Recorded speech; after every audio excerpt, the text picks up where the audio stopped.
Hello दोस्तों, आप लोग कैसे हैं। तो दोस्तों आज हम लोग करेंगे जो एसएसटी का सेकंड पेपर का जो है सीटेट वाला, उससे हम लोग आज करेंगे भूगोल का 6 क्लास वाला भूगोल का जो एनसीईआरटी बेस्ड आता है क्वेश्चन ना, तो उसी से हम लोग करेंगे और पूरा बुक को हम लोग निचोड़ देंगे, ठीक है ना। कहीं से भी क्वेश्चन पूछेगा तो हम लोग झिझकेंगे नहीं, उससे पूरा आराम से बना लेंगे। तो चलिए शुरू करते हैं। पहला चैप्टर है सौरमंडल में पृथ्वी। क्या है दोस्तों? तो सौरमंडल में पृथ्वी, ठीक है ना। और ये 6 क्लास का फर्स्ट चैप्टर है, ठीक है। आज से स्टार्ट कर रहे हैं और ये जब तक ख़त्म नहीं हो जाएगा तब तक स्टार्ट ही रहेगा, तब तक उसे पूरे समाप्त कर देंगे। उसके बाद फिर एमसीक्यूज लगाएंगे। जितना भी प्रीवियस ईयर का क्वेश्चन आया था सारे हम लोग फिर करेंगे, फिर उसे करने में आराम हो जाएगा। तो चलिए शुरू करते हैं। सूर्यास्त के बाद आकाश को देखना कितना अच्छा लगता है। आसमान में पहले 1 या 2 चमकते बिंदु ही दिखते हैं, लेकिन बाद में इनकी संख्या बढ़ती जाती है। क्या होती है? बाद में इनकी संख्या बढ़ती जाती है और आप उनकी गणना नहीं कर सकते, मतलब उसको गिन नहीं सकते हैं। ये गणना जो है ना, ये गिन नहीं सकते। फिर संपूर्ण आकाश छोटी छोटी चमकदार और वस्तुओं से भर जाता है, जिनसे जिनसे कुछ चमकीले होते हैं एवं कुछ धुंधले। ऐसा प्रतीत होता है, मतलब कुछ चमकीले होते हैं और कुछ क्या होते हैं दोस्तों, तो ये धुंधले होते हैं, ठीक है ना। मानो आकाश में हीरे जोड़े हो। इनमें से कुछ टिमटिमाते प्रतीत होते हैं, लेकिन अगर आप उनको ध्यान से देखेंगे तो आप पाएंगे कि इनमें से कुछ की टिमटिमाहट अन्य से अलग है। मतलब एक जैसा टिमटिमाहट नहीं है, अन्य मतलब हर तरह से उनका टिमटिमाहट अलग अलग है, ठीक है ना। ये बिना किसी टिमटिमाहट के चंद्रमा के समान चमकते हैं, मतलब किसी भी टिमटिमाहट नहीं है, फिर भी वो क्या करते हैं, चंद्रमा के समान वो चमकते हैं, ठीक है। इन चमकीले वस्तुओं के साथ आप लगभग प्रतिदिन चंद्रमा को भी देखते हैं। क्या करते हैं? प्रतिदिन वो चंद्रमा को भी देखते हैं। यह अलग अलग समय पर अलग आकार तथा अलग अलग स्थितियों में दिखाई पड़ता है। आप पूर्ण चंद्र को लगभग 1 महीने एक बार देख सकते हैं। मतलब पूरे चंद्रमा जो है, ये चंद्रमा है, उसको पूरे 1 महीना में एक बार देख सकते हैं। यह पूर्ण चंद्रमा वाली रात या पूर्णिमा होती है। क्या होती है? रात या पूर्णिमा होती है, पूर्णिमा की रात होती है, ठीक है ना। उसी वक्त क्या होता है, चंद्रमा को पूरा देख सकते हैं। 15 दिन के बाद आप इसे नहीं देख सकते। मतलब 15 दिन के बाद क्या करेंगे, आप नहीं देख सकते। यह नए चंद्रमा की रात्रि या अमावस्या होती है। मतलब नए चंद्रमा की रात्रि या अमावस्या होते हैं। ऐसी रात में अगर आसमान साफ है तो आप आसमान का अवलोकन अच्छी तरह कर सकते हैं। क्या आपको इस बात पर आश्चर्य नहीं होता है कि हम दिन के समय चंद्रमा एवं इस सभी छोटी चमकीले वस्तुओं को क्यों नहीं देख पाते हैं? ऐसा इसलिए है क्योंकि सूर्य के अत्यधिक तेज प्रकाश के वे कारण रात के समय चमकने वाली वस्तुओं को हम दिन में नहीं देख सकते हैं। मतलब सबके बीच में ये क्या हो जाता है, सूर्य जो हो जाता है, और ये सूर्य की चमक इतनी ज़्यादा तेज़ है कि उन सारी चीज़ों जो चमकते हैं वो चीज़ को नहीं चमकने देते हैं, उसके ज़्यादा यही चमक में आ जाते हैं, ठीक है ना। फिर चमकने वाली वस्तुओं को हम नहीं देख सकते हैं। सूर्य, चंद्रमा तथा वे सभी वस्तुएं जो रात के समय आसमान में चमकती है, उसे क्या कहते हैं दोस्तों? उसे कहते हैं खगोलीय पिंड कहते हैं, ठीक है ना। फिर कुछ खगोलीय पिंड बड़े आकार वाले तथा गर्म होते हैं। क्या होते हैं? बड़े आकार वाले भी होते हैं और क्या होते हैं तो दोस्तों, तो ये गर्म भी होते हैं, ठीक है। ये गैसों से बने होते हैं। क्या चीज़ से बने होते हैं? तो गैसों से बने होते हैं। इनके पास अपनी ऊष्मा तथा प्रकाश होता है, जिससे वे बहुत बड़ी मात्रा में उत्सर्जित करते हैं। इन खगोलीय पिंडों को तारा कहते हैं दोस्तों, तारा कहते हैं। सूर्य भी एक तारा है। क्या है दोस्तों? ये सूर्य भी एक तारा है। नेक्स्ट है, रात के समय चमकते हुए अनगिनत तारे सूर्य के समान ही है, लेकिन सबसे बहुत अधिक दूर होने के कारण हम लोग उनकी ऊष्मा या प्रकाश को महसूस नहीं कर नहीं करते हैं, मतलब वो बहुत दूर होने की वजह से क्या होता है, हम लोग उसे महसूस नहीं करते हैं, ठीक है ना, महसूस नहीं कर सकते हैं, ठीक है। तथा वे अत्यंत छोटे दिखाई पड़ते हैं। बहुत दूर से अगर देखेंगे तो बड़ा भी चीज़ रहता है, वो क्या होता है दोस्तों, वो छोटा दिखाई पड़ता है। ऐसे भी अगर देखेंगे हम लोग, कोई बहुत दूर से देखते हैं तो छोटा चीज़ दिखाई देता है ना, तो उसी तरह से तारा भी है। तो यहाँ पर दिखाई दे रहा है, ये जो बच्चे देख रहे हैं ये क्या कर देख रहे हैं, लेकिन ये दूर से देख रहे हैं तो ये छोटा दिखाई दे रहा है, लेकिन अगर नज़दीक देखेंगे तो ये बड़ा दिखाई देगा। अपने अवश्य ध्यान दिया होगा कि कुछ दूरी से देखने पर सभी वस्तुएं क्या होते हैं, छोटी दिखाई पड़ती है। अत्यधिक ऊंचाई पर उड़ रहा हवाई जहाज कितना छोटा दिखाई देता है। जब बहुत ज़्यादा दूर तक हवाई जहाज उड़ता है और उसे देखते हैं तो वो छोटा दिखाई देता है, थोड़ा सा नज़दीक आ जाता है तो बड़ा दिखाई देता है ना। फिर रात्रि में आसमान की ओर देखते समय आप तारों के विभिन्न समूहों द्वारा बनाई गई विभिन्न आकृतियों को देख सकते हैं। ये नक्षत्र मंडल कहलाते हैं। क्या कहलाते हैं दोस्तों, ये नक्षत्र मंडल कहलाते हैं। और आर्सा मेजर, ये बिग बियर इसी प्रकार का एक नक्षत्र मंडल है। क्या है ये, आर्सा मेजर और ये बिग बियर क्या है, ये नक्षत्र मंडल है। बहुत आसानी से पहचान में आने वाला नक्षत्र मंडल है। और सप्तऋषि सप्त सात ऋषि संत, यह 7 तारों का समूह है जो कि नक्षत्र मंडल अर्सा मेजर का भाग है। क्या है दोस्तों, ये अर्सा मेजर का भाग है। कौन कौन, तो ये सप्तऋषि, सप्तसंत और सप्त सात, ये अर्सा मेजर का भाग है।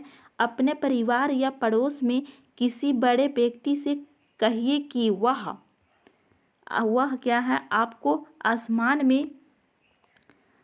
में और अधिक तारों, ग्रहों तथा नक्षत्र मंडलों को दिखाए। प्राचीन समय में लोग रात्रि में दिशा का निर्धारण तारों की सहायता से करते थे। दिशा का निर्धारण क्या करते थे लोग, तारों के सहारे से करते थे, ठीक है ना। उत्तरी तारा उत्तर दिशा को बताता है, उसे ध्रुव तारा भी कहा जाता है। क्या कहा जाता है दोस्तों, तो ये ध्रुव तारा भी कहा जाता है। यह आसमान में हमेशा एक ही स्थान पर क्या करता है, एक ही स्थान पर रहता है। आसमान में क्या करता है, एक ही स्थान पर वो रहता है। हम सप्तऋषि की सहायता से ध्रुव तारे की स्थिति को जान सकते हैं। जैसे कि यहाँ पर चित्र में ये देख रहे हैं, ये उत्तर की दिशा देख रहे हैं, और ये कहाँ से देख रहे हैं, तो ये सप्तऋषि एवं ध्रुव तारा, ठीक है ना। में आप देखेंगे कि यदि सप्तऋषि मंडल के संकेत तारों को आपस में मिलाते हुए एक काल्पनिक रेखा खींची जाए एवं उससे आगे की ओर बढ़ाया जाए तो यह ध्रुव तारे की ओर अंकित करेगी। कुछ खगोलीय पिंड में अपना प्रकाश एवं ऊष्मा नहीं होती है, वे तारों के प्रकाश से प्रकाशित होते हैं। ऐसे पिंड ग्रह कहलाते हैं। क्या कहलाते हैं दोस्तों, ऐसे पिंड ग्रह कहलाते हैं।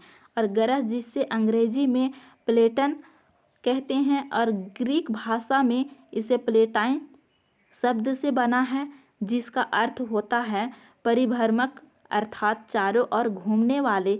पृथ्वी जिस पर हम रहते हैं एक ग्रह है, यह अपना संपूर्ण क्या है, प्रकाश एवं ऊष्मा सूर्य से प्राप्त करती है, जो पृथ्वी के सबसे नज़दीक का तारा है। पृथ्वी क्या है, सबसे नज़दीक की तारा है। और पृथ्वी को बहुत अधिक दूर से, जैसे चंद्रमा से देखने पर यह चंद्रमा की तरह चमकती हुई प्रतीत होगी, ठीक है। नेक्स्ट क्या है दोस्तों,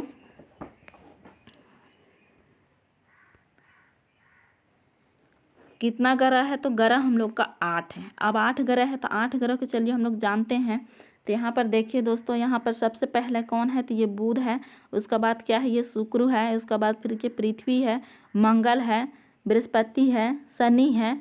उसका बाद फिर यूरेनस है। उसके बाद नेपच्यून है, ठीक है ना। तो चलिए देखते हैं, सबसे पहले हम लोग बुध को देखेंगे, ठीक है। तो ये बुध है, ये क्या है, ये सूर्य है। और ये क्या है, ये बुध ग्रह है, ठीक है ना।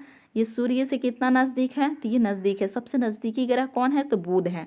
और सूर्य के चारों ओर चक्कर लगाने के लिए परिक्रमण जो करता है वो कितने दिन में करता है, तो ये करता है 88 दिन में करता है, ठीक है ना। और अपने अक्ष पर घूमने में कितना दिन में करता है दोस्तों, तो ये करता है 59 दिन में। कितना दिन में करता है, तो 59 दिन में करता है।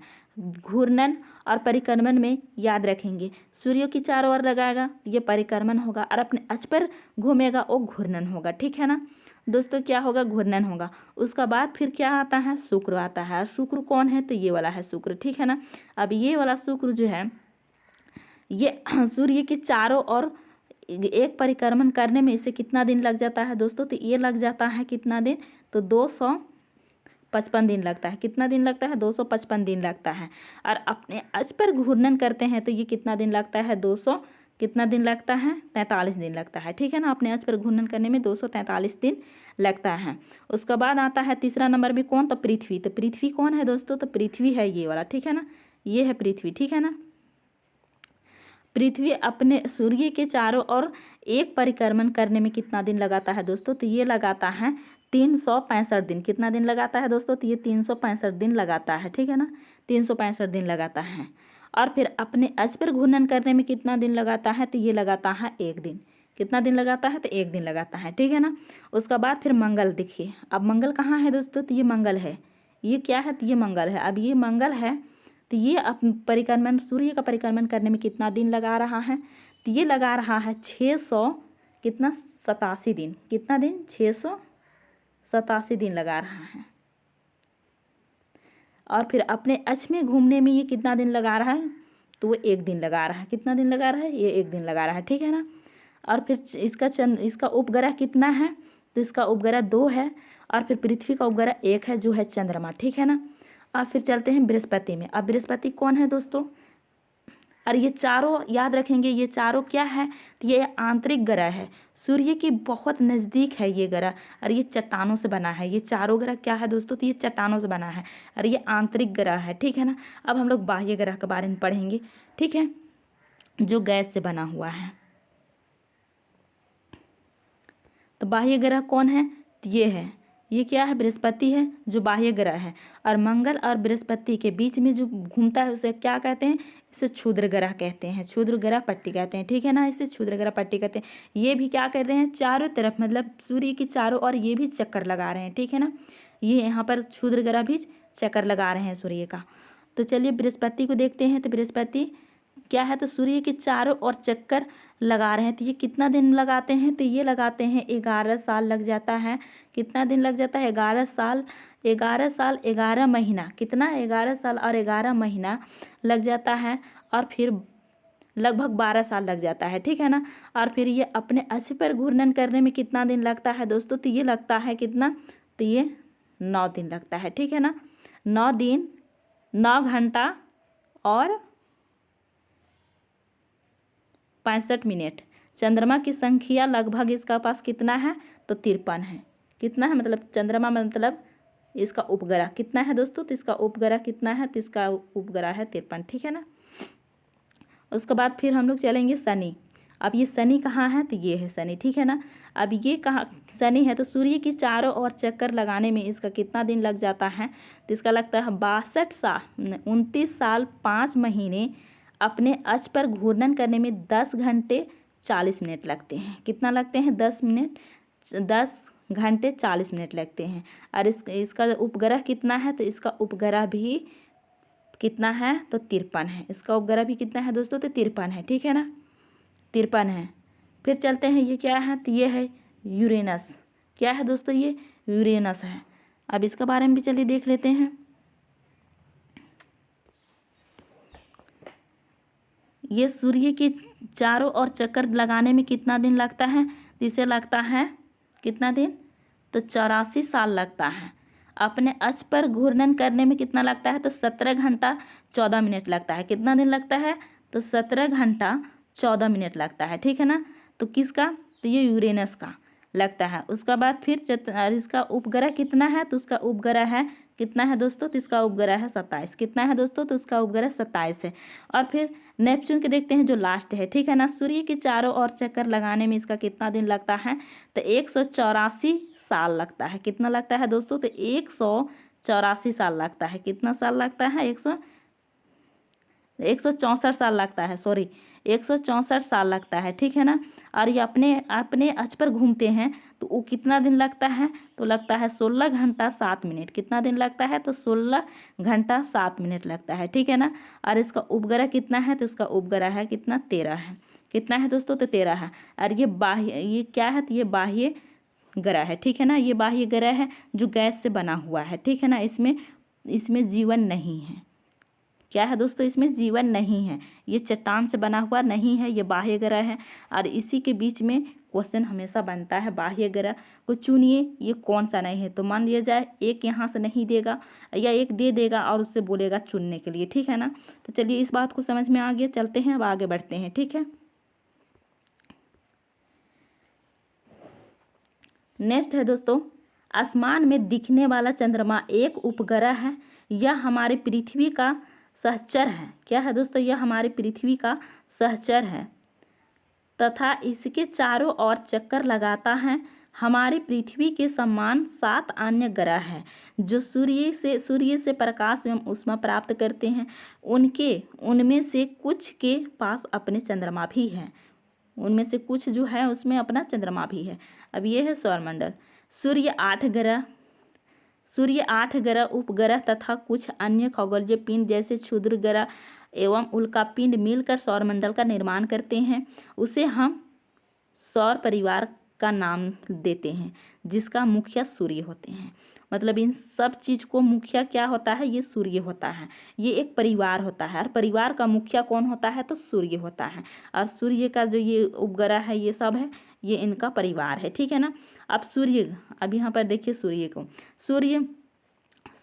सूर्य सौरमंडल के केंद्र से स्थित है। सूर्य सौरमंडल के केंद्र से स्थित है यानी बीचों बीच से स्थित है। यह बहुत बड़ा है। कितना है दोस्तों, ये बहुत बड़ा है एवं अत्यधिक गर्म गैसों से बना है। इसका खिंचाव बल इससे सौरमंडल को बांधे रखता है। क्या करता है, इसका खिंचाव बल जो है उस सौरमंडल को क्या करता है दोस्तों, बांधे रखता है, ठीक है ना, बांधे रखता है।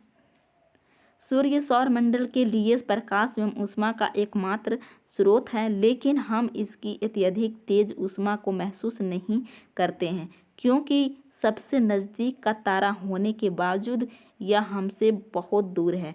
सूर्य पृथ्वी से लगभग कितना दूर है दोस्तों, तो 15 करोड़ किलोमीटर दूरी में है। कितना है, 15 करोड़। और ये हमेशा क्वेश्चन में बनता है। ये लाइन बाय लाइन को आप लोग हमेशा याद रखेंगे कि इस लाइन से उठा करके क्वेश्चन बनता है, ठीक है ना। नेक्स्ट है दोस्तों ग्रह। हमारे सौरमंडल में 8 ग्रह हैं। सूर्य से दूरी के अनुसार वे हैं बुध, शुक्र, पृथ्वी, मंगल, बृहस्पति, शनि, यूरेनस तथा नेपच्यून।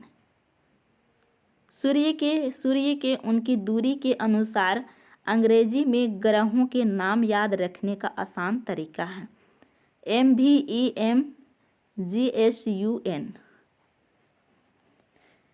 ये अंग्रेजी में याद रखने का ये क्या है, ट्रिक है। चलते हैं नेक्स्ट में क्या है दोस्तों, सौरमंडल के सभी 8 ग्रह एक निश्चित पथ पर क्या है, सूर्य का चक्कर लगाते हैं। रास्ते दीर्घ वृत्ताकार में फैले हुए हैं। ये कक्षा कहलाते हैं। बुध सूर्य के सबसे नज़दीक है। अपनी कक्ष में ये सूर्य के चारों ओर एक चक्कर लगाने में केवल 88 दिन लगते हैं। शुक्र को पृथ्वी का जुड़वा ग्रह माना जाता है। मतलब इसे जुड़वा बहन भी कहते हैं। क्यों कहते हैं, क्योंकि इसका आकार एवं आकृति लगभग क्या है, पृथ्वी के ही समान है। मतलब दोनों लगभग सेम है, समान है, इसलिए क्या बोलते हैं, पृथ्वी और शुक्र को ये जुड़वा बहन बोलते हैं। ऐसा क्वेश्चन आया भी है, ठीक है ना। प्रीवियस क्वेश्चन उठा के देखिएगा तो ये क्वेश्चन, ऐसा क्वेश्चन मिलेगा भी। अभी तक प्लूटो भी एक ग्रह माना जाता था। मतलब अभी तक प्लूटो ने ग्रह माना जाता था, परंतु अंतर्राष्ट्रीय खगोलीय संगठन ने अपनी बैठक अगस्त 2006 में यह निर्णय लिया कि कुछ समय पहले खोजे गए अन्य खगोलीय पिंड तथा प्लूटो बौने ग्रह कहे जा सकते हैं। नेक्स्ट है दोस्तों पृथ्वी। क्या है नेक्स्ट, पृथ्वी है। सूर्य से दूरी के हिसाब से पृथ्वी तीसरा ग्रह है। जैसे कि ये सूर्य है, ये बुध है, और ये क्या है, शुक्र है, और ये पृथ्वी है। तो सूर्य से क्या है, ये सूर्य से तीसरा ग्रह है। आकार में यह पांचवा सबसे बड़ा ग्रह है, मतलब आकार में पांचवा है, और सूर्य की दूरी से ये तीसरा है। यह ध्रुवों के पास थोड़ी चपटी है, जैसे यहाँ पर क्या है दोस्तों, थोड़ी चपटी है। यही कारण है कि इसके आकार को भूआब कहा जाता है। क्या कहा जाता है दोस्तों, तो भूआब कहा जाता है। भूआब का अर्थ है पृथ्वी के समान आकार। क्या है, भूआब के अर्थ है पृथ्वी के समान आकार। जीवन के लिए अनुकूल परिस्थितियां संभव केवल पृथ्वी, क्या है दोस्तों, केवल पृथ्वी पर ही पाई जाती है। पृथ्वी ना तो अधिक गर्म है और ना ही अधिक ठंडी। क्या है दोस्तों, ना ही अधिक गर्म है, ना ही अधिक ठंडी है। कहाँ, तो ये पृथ्वी। यहाँ पानी एवं वायु उपस्थित है जो हमारे जीवन के लिए आवश्यक है। वायु में जीवन के लिए आवश्यक गैसें जैसे ऑक्सीजन मौजूद है। इन्हीं कारणों से पृथ्वी सौरमंडल का सबसे अद्भुत ग्रह है। क्या है, सौरमंडल के सबसे अद्भुत ग्रह है। कौन, तो ये पृथ्वी, ठीक है ना। आंतरिक से देखने पर पृथ्वी नीले रंग की दिखाई पड़ती है क्योंकि इसकी 2/3 सतह पानी से ढकी हुई है, इसीलिए इसे नीला ग्रह कहा जाता है। जैसे अंतरिक्ष में जाने के बाद क्या होता है, वहाँ पर से नीचे देखने से सिर्फ वहाँ पर समुद्र दिखाई देता है, तो और पानी नीला ही नीला दिखाई देता है, इसीलिए नीला ग्रह भी इसे कहा जाता है दोस्तों। क्या कहा जाता है इसे, नीला ग्रह भी पृथ्वी को कहा जाता है, ठीक है ना। चंद्रमा, अब दोस्तों ये क्या है, चंद्रमा है। हमारे पृथ्वी के पास केवल एक उपग्रह है, चंद्रमा। क्या है दोस्तों, एक उपग्रह है, चंद्रमा। चंद्रमा, इसका व्यास पृथ्वी के व्यास का केवल 1/4 है। यह इतना बड़ा इसीलिए प्रतीत होता है क्योंकि यह हमारे ग्रह से अन्य खगोलीय पिंडों का अपेक्षा नज़दीक है। यह हमें से लगभग कितना है दोस्तों, तो 3,84,400 किलोमीटर दूर है। कितना है, 3,84,400 किलोमीटर दूर है। अब आप पृथ्वी से सूर्य एवं चंद्रमा की दूरियों की तुलना कर सकते हैं दोस्तों, कर सकते हैं, ठीक है ना। अब इसमें क्या दिया हुआ है, इसको भी थोड़ा सा देख लेते हैं। इसमें इम्पोर्टेंट बात दिया हुआ है इसीलिए, ठीक है ना।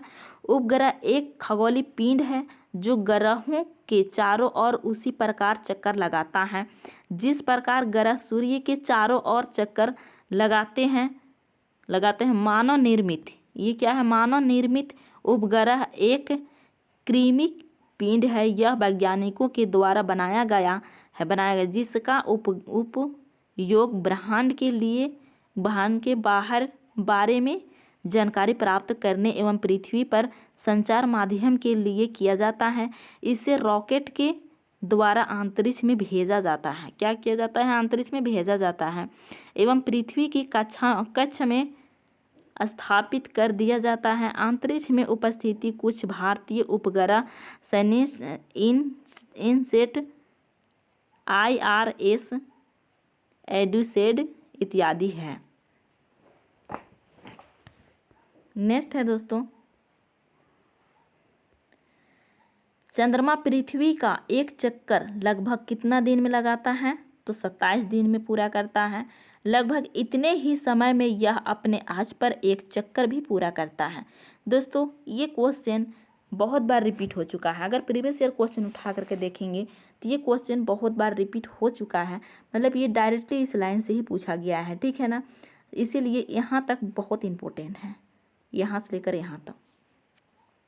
इसके परिणाम स्वरूप पृथ्वी से हमें चंद्रमा का केवल एक ही भाग दिखाई पड़ते हैं। पूछा जाता है कि हम लोग पृथ्वी से चंद्रमा को एक ही भाग क्यों दिखाई देते हैं, तो इसमें जवाब होता है चंद्रमा पृथ्वी का एक चक्कर लगभग 27 दिन में पूरा करते हैं और लगभग इतने ही समय में यह अपने अक्ष पर एक चक्कर भी पूरा करता है, इसीलिए उसे हम लोग एक भाग ही देख पाते हैं, ठीक है ना। नेक्स्ट है, चंद्रमा की परिस्थितियां जीवन के लिए अनुकूल नहीं हैं। चंद्रमा की परिस्थितियां जीवन के लिए अनुकूल नहीं है, मतलब वहाँ पर जीवन नहीं रह सकता है। इसकी सतह पर पर्वत, मैदान एवं गड्ढे हैं जो चंद्रमा की सतह पर छाया बनाते हैं और पूर्णिमा के दिन चंद्रमा पर इनकी छाया को देखा जा सकता है। क्षुद्र ग्रह, तारों, ग्रहों एवं उपग्रहों के अतिरिक्त असंख्य छोटे पिंड भी सूर्य के चारों ओर चक्कर लगाते हैं। इन पिंडों को क्षुद्र ग्रह कहते हैं। दोस्तों, इन पिंडों को क्या कहते हैं? क्षुद्र ग्रह कहते हैं। ये मंगल और बृहस्पति की कक्षाओं के बीच पाए जाते हैं। कहाँ पाए जाते हैं? तो बीच पाए जाते हैं। जैसे कि ये हो गया बृहस्पति और ये मंगल। उसके बाद यहाँ पर क्या होता है? छोटा छोटा टुकड़े होते हैं। ये क्या होते हैं? क्षुद्र ग्रह होते हैं। क्या होते हैं दोस्तों? ये क्षुद्र ग्रह होते हैं। फिर बृहस्पति की कक्षाओं के बीच पाए जाते हैं और वैज्ञानिकों के अनुसार क्षुद्र ग्रह ग्रह के ही भाग होते हैं। ग्रह के भी क्या होते हैं? भाग होते हैं, जो कि बहुत वर्ष पहले ये क्या हो गया था? विस्फोट हो गया था। क्या हो गया था? विस्फोट के बाद ग्रहों से टूटकर ये अलग हो गए। मतलब ये भी क्या थे? एक ग्रह के हिस्सा ही थे, पर ये विस्फोट होने के बाद ये क्या टूट करके ये छोटे छोटे उपग्रह ये बन गए, छोटे छोटे क्षुद्र ग्रह बन गए। इसे क्षुद्र ग्रह कहते हैं। और ये भी क्या करते हैं? पृथ्वी के चारों ओर ये भी चक्कर लगाते हैं। ठीक है ना। नेक्स्ट है दोस्तों उल्कापिंड। सूर्य की चारों ओर चक्कर लगाने वाले पत्थरों के छोटे छोटे टुकड़ों को उल्कापिंड कहते हैं। कभी कभी ये उल्कापिंड पृथ्वी के इतने नज़दीक आ जाते हैं कि इनकी प्रवृत्ति पृथ्वी पर गिरने की होती है। गिरने की क्या होती है दोस्तों? होती है। इसी प्रकार के दौरान वायु के साथ घर्षण होने के कारण क्या होता है? घर्षण होने के कारण गर्म होकर जल जाते हैं और पृथ्वी में नहीं गिरते हैं। ये फलस्वरूप चमकदार और प्रकाश उत्पन्न होता है। कभी कभी कोई उल्का पूरी तरह जले बिना, मतलब नहीं जलते हैं, बिना जले वो पृथ्वी पर गिरते हैं, तो जिससे धरातल पर गड्ढे बन जाते हैं। नेक्स्ट है, क्या आपने तारों वाले खुले आकाश में एक ओर से दूसरी ओर तक फैली चौड़ी सफ़ेद पट्टी की तरह एक चमकदार रास्ते को देखा है? यह लाखों तारे क्या करता है? लाखों तारा का समूह है। यह पट्टी आकाशगंगा मिल्की वे है। क्या है दोस्तों? ये आकाशगंगा वे मिल्की वे है। ठीक है ना। हमारा सौरमंडल इस आकाशगंगा का एक भाग है। प्राचीन भारत में इसकी कल्पना आकाश में प्रकाश की एक बहती नदी से की गई थी। क्या की गई थी? तो बहती नदी से की गई थी। इस प्रकार इसका नाम आकाशगंगा पड़ा था। इस प्रकार आकाशगंगा पड़ा था। आकाशगंगा करोड़ों तारों, बादलों तथा गैसों की एक प्रणाली है। इस प्रकार की लाखों क्या है दोस्तों? इस प्रकार की लाखों आकाशगंगाएं मिलकर ब्रह्मांड का निर्माण करती है और ब्रह्मांड की विशालता की कल्पना करना अत्यधिक कठिन है। वैज्ञानिक अभी भी इसके बारे में अधिक से अधिक जानकारी एकत्रित करने में जुटे हैं। मतलब अभी तक इनका पूरा ब्रह्मांड नहीं मिला है और अभी तक वो जुटे हैं एकत्रित करने में, जानकारी पाने में। इसके आकार के संबंध में हमें कोई जानकारी नहीं है। मतलब अभी तक हमें कोई जानकारी नहीं है, लेकिन फिर भी हम जानते हैं कि हम सभी इसी ब्रह्मांड का हिस्सा है। क्या है दोस्तों? सभी हमें इसी ब्रह्मांड का क्या है? हिस्सा है ना। जैसे कि यहाँ पर आप लोग देख सकते हैं पृथ्वी, सौरमंडल, आकाशगंगा, ब्रह्मांड। तो दोस्तों आज के वीडियो में इतना ही। अगर वीडियो अच्छा लगा हो तो लाइक, शेयर और कमेंट करके ज़रूर बताना। और जो चैनल को सब्सक्राइब नहीं किया, चैनल को सब्सक्राइब कर लेना, क्योंकि ऐसे वीडियो जब तक एग्ज़ाम नहीं होगा तब तक मिलते रहेगा। जब अभी NCERT पूरा करेंगे उसके बाद फिर प्रीवियस ईयर को क्वेश्चन पूरा करेंगे। ठीक है ना। तो फिर मिलते हैं नेक्स्ट वीडियो में। तब तक टेक केयर एंड बाय।